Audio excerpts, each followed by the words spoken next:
Matapos ang pananalasa ng Bagyong Krising sa rehiyon, agarang aksyon ng mga kapulisan ng Police Regional Office 1 upang magbigay ng tulong sa mga apektadong mamamayan.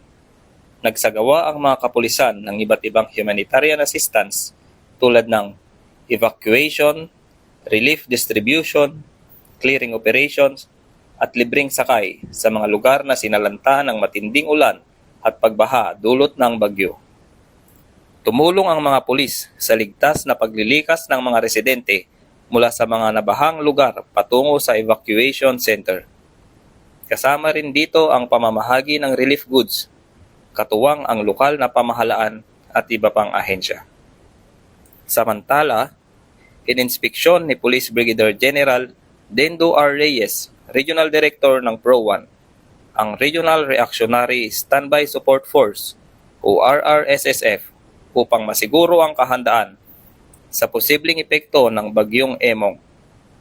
Layunin ng inspeksyong ito na matiyak ang kahandaan ng mga kagamitan at masiguro ang mabilisang pag-deploy ng mga tao. Sa kabila ng pagod at panganib, tiniyak ng kapulisan na hindi nila pababayaan ang sambayanan.